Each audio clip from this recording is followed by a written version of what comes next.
got so motherfucking design on right now. Bring it down, bring it down, bring it down, bring it down, hold that, hold that. Assalamualaikum warahmatullahi wabarakatuh. Kami dari Kumpulan 1 akan membentangkan tugasan kedua pentaksiran berterusan pengajaran kemahiran bahasa dalam bahasa Melayu. Ahli kumpulan kami terdiri daripada 3 orang. Yang pertama, Nur Alia Natasha binti Ahmad Firdaus yang berangka giliran 20222 424 40074.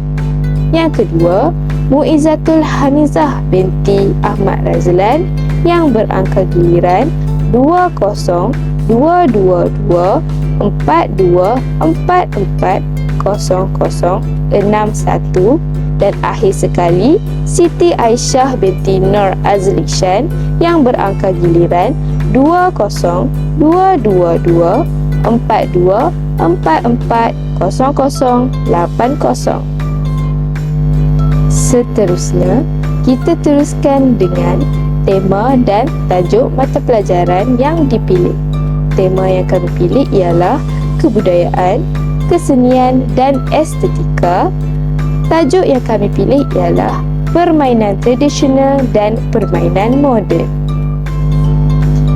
Kemahiran atau fokus yang kami pilih ialah kemahiran menulis.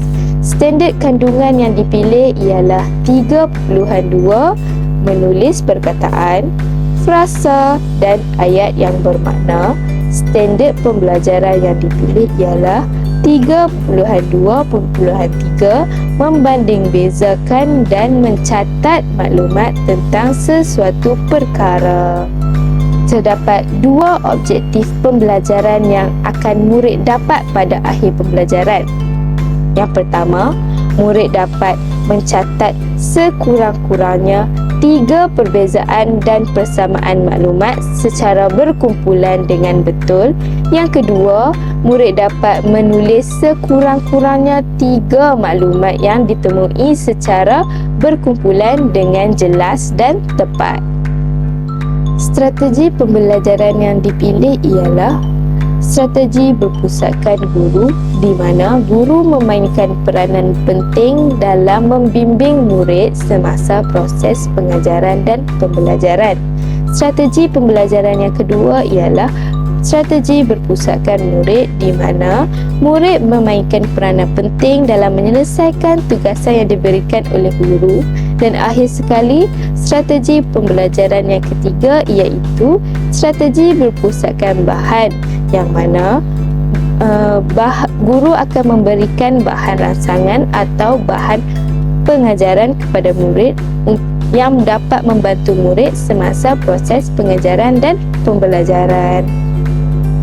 Pendekatan yang kami pilih untuk aktiviti kali ini ialah pendekatan tematik dan kaedahnya ialah sumbangsaran, serta teknik yang kami pilih ialah teknik penyelesaian masalah.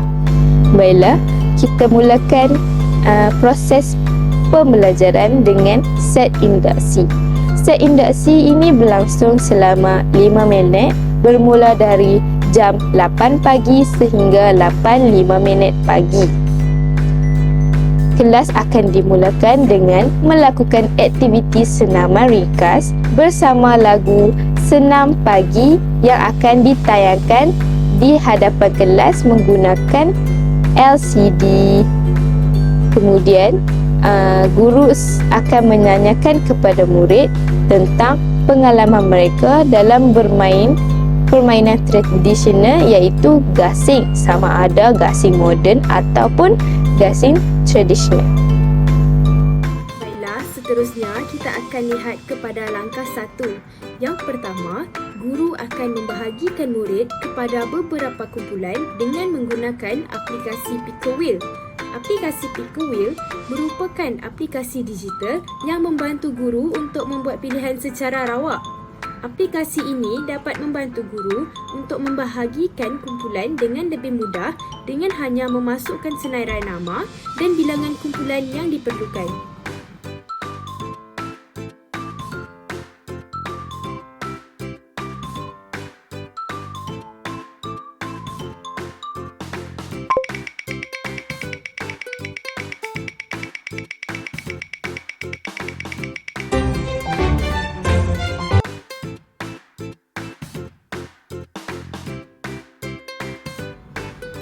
Seterusnya, guru akan memberikan setiap kumpulan kertas warna yang berbeza.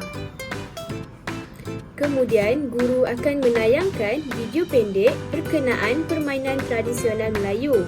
Video animasi pendek ini bertujuan untuk merangsang pengetahuan dan mendedahkan murid kepada permainan tradisional masyarakat Melayu.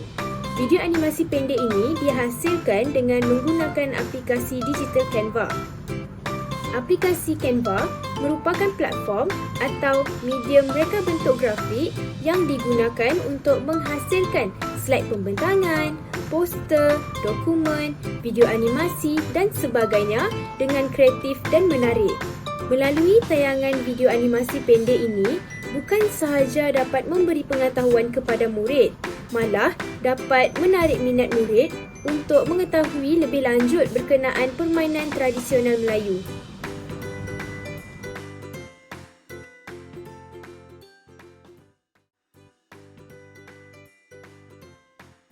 Selamat pagi murid-murid.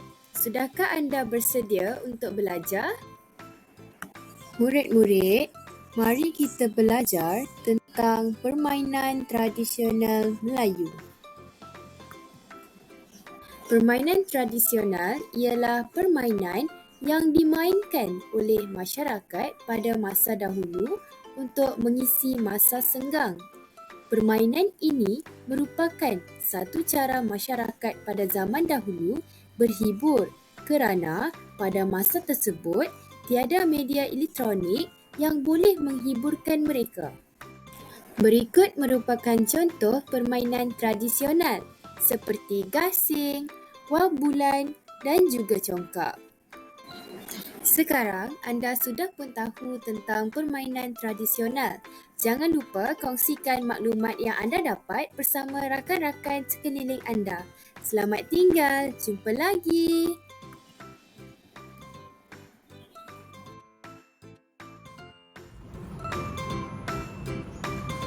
Seterusnya, guru akan menayangkan slide pembentangan perbezaan gasing dan Beyblade. Ramai murid pada masa kini kurang mengetahui kewujudan permainan tradisional Melayu gasing setelah wujudnya permainan Beyblade ataupun gasing moden. Slide ini bertujuan untuk memberi pendedahan kepada murid yang tidak mengetahui permainan tradisional Melayu gasing dan menunjukkan perbezaan gasing dan juga Beyblade ataupun gasing moden. Slide pembentangan ini turut dihasilkan menggunakan aplikasi digital Canva. Aplikasi ini dapat membantu guru untuk membuat slide pembentangan yang menarik, kreatif serta dapat menarik perhatian murid di dalam kelas.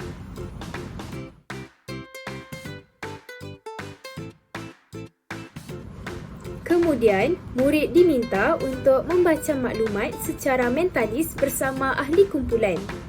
Seterusnya, guru meminta murid berbincang untuk membanding bezakan maklumat berdasarkan slide yang telah pun ditayangkan. Kemudian, guru meminta murid untuk menulis perbandingan dan persamaan di kertas warna yang telah pun diberikan. Kemudian, guru menerapkan nilai murni bekerjasama dalam diri murid. Dan akhir sekali, guru memberikan peneguhan terhadap hasil kerja murid. Sekarang, saya akan teruskan pula dengan objektif pembelajaran yang ingin dicapai melalui langkah kedua. Langkah kedua ini atau proses PDP ini akan dijalankan selama 20 minit iaitu bermula daripada 8.30 pagi hingga 8.50 pagi.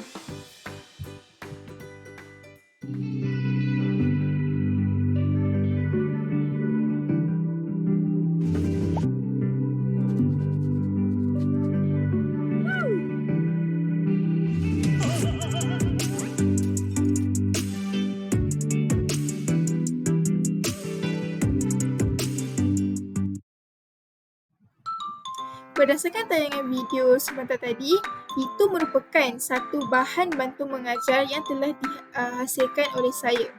Jadi, bahan bantu mengajar ini dihasilkan melalui laman web movie iaitu satu platform untuk menghasilkan video grafik ataupun slide dengan animasi mengikut kreativiti dan juga kehendak pengguna. Selain daripada platform ini, para guru juga boleh menggunakan medium lain seperti Powtoon untuk menghasilkan bahan bantu mengajar kepada murid. Selain daripada itu, saya juga menggunakan Image sebagai platform untuk menghasilkan bahan bantu mengajar. Image ini merupakan salah satu aplikasi ataupun kemudahan bagi para pengguna dan guru terutamanya untuk menghasilkan slide ataupun apa-apa projek ataupun produk untuk menggantikan PowerPoint, Microsoft ataupun Canva yang kerap kali ataupun umum digunakan oleh para pengguna masa kini.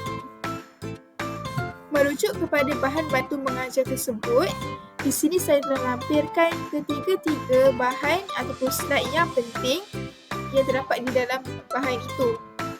Jadi untuk dua slide di atas, ia adalah berkenaan dengan arahan ringkas yang akan diberikan oleh guru kepada murid melalui pembacaan. Jadi murid perlu membaca setiap perkataan dan slide ini dan mereka dapat faham dengan lebih mudah kerana grafik yang menarik. Seterusnya, apabila mereka telah selesai membaca arahan tersebut, murid hanya perlu tampil ke hadapan dan tulis jawapan pada slide yang ditayangkan pada papan putih. Jadi, macam mana slide ini ditayangkan? Bagaimana? Pertama sekali kita tahu, untuk paparan ini, guru akan menggunakan LCD dan melalui LCD inilah bahan tersebut dapat ditayangkan pada papan putih. Sebagai contoh, bayangkan ini adalah papan putih.